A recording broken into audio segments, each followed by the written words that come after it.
Hello everyone, welcome to break time classes. इस video में हम केंद्र सरकार की जितनी भी कृषि से संबंधित योजनाएं हैं उसे कवर करेंगे। बाकी सभी योजनाएं जो ग्राम विकास से संबंधित हैं, किसानों से संबंधित है, वो सभी चीज़ें कवर की जाएंगी। लेखपाल के एग्जाम में 8,000 से ज़्यादा पद आए हुए हैं और ये हमारे सिलेबस का भी हिस्सा है योजनाएं, तो यहाँ पे कवर की जाएंगी। और लेखपाल के अलावा आप किसी भी एग्जाम की तैयारी करते हैं तो केंद्र सरकार की योजनाएं हर जगह इंपॉर्टेंट होती हैं, खासकर कृषि की जो योजनाएं हैं। तो चलिए शुरू करते हैं।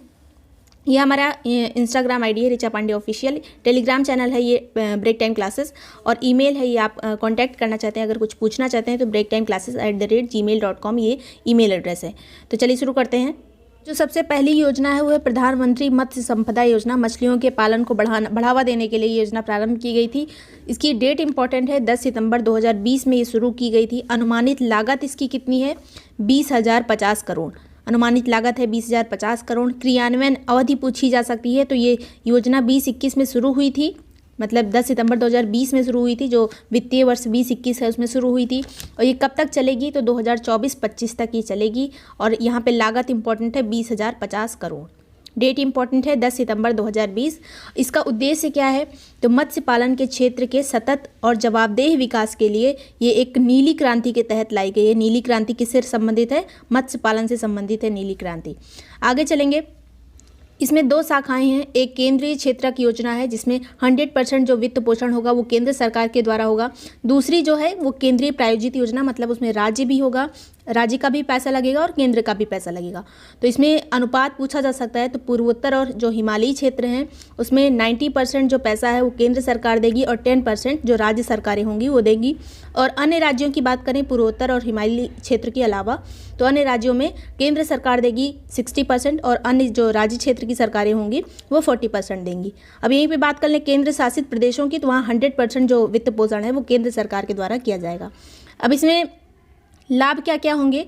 तो मत्स्य पालन क्षेत्र की गंभीर जो कमियां हैं उनको दूर करना और जो किसानों की आय में वृद्धि करना। ये मत्स्य पालन एक किसानों की आय में वृद्धि करने के ही उद्देश्य से लाया गया है। इसके अलावा 9% वार्षिक एक लक्ष्य रखा गया है कि 9% वार्षिक वृद्धि दर के साथ 2024-25 तक 22 मिलियन मीट्रिक टन उत्पादन का लक्ष्य हासिल करना है। कब तक? 2024-25 तक। कितना टन? 22 मिलियन मीट्रिक टन को हासिल करना है, इस लक्ष्य को प्राप्त करना है मत्स्य उत्पादन में।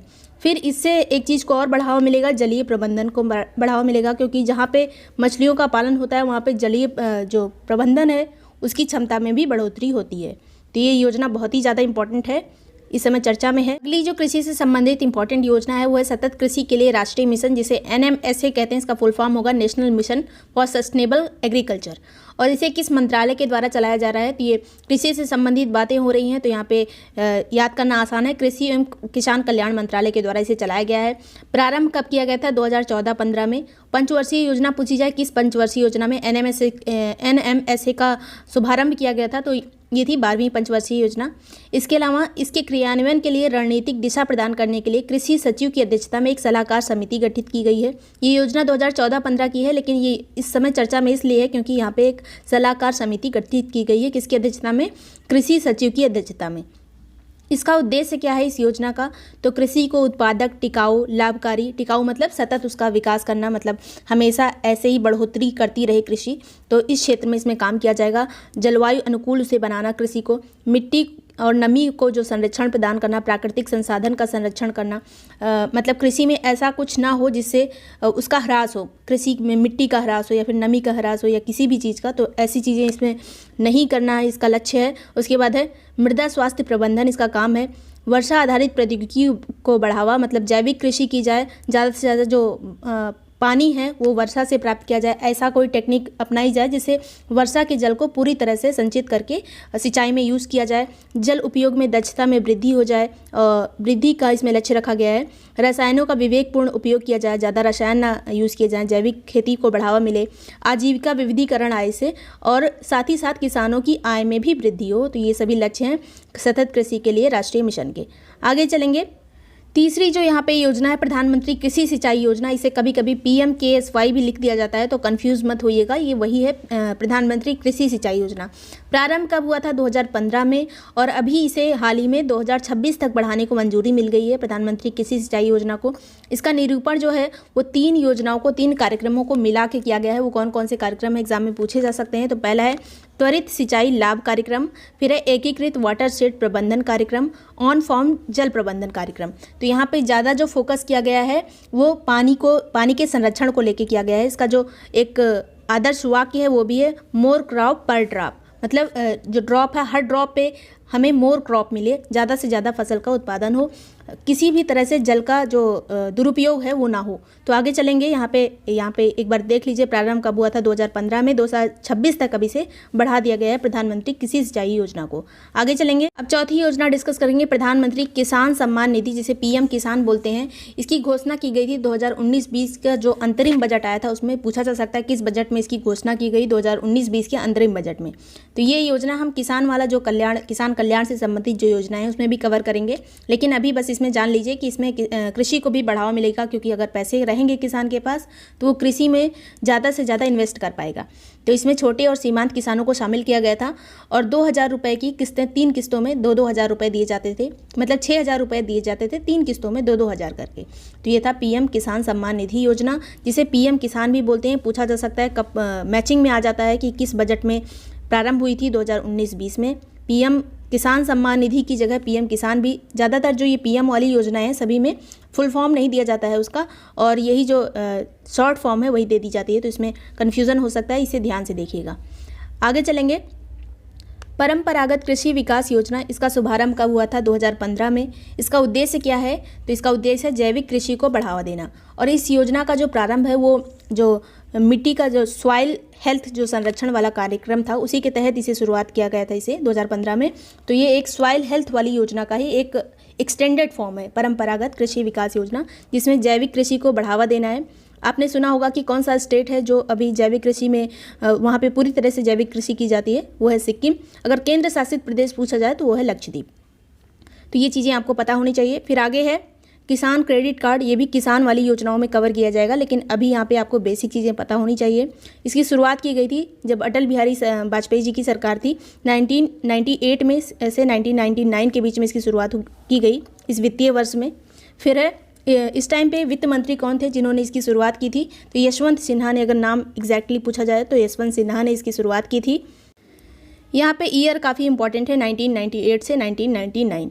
आगे चलेंगे, जो हमारी अगली योजना है राष्ट्रीय कृषि विकास योजना, जिसे PMRKVY बोलते हैं, इसे रफ्तार योजना भी कहा जाता है। तो पूछा जा सकता है किस योजना को रफ्तार योजना कहते हैं, राष्ट्रीय कृषि विकास योजना को, जिसे कहते हैं PMRKVY।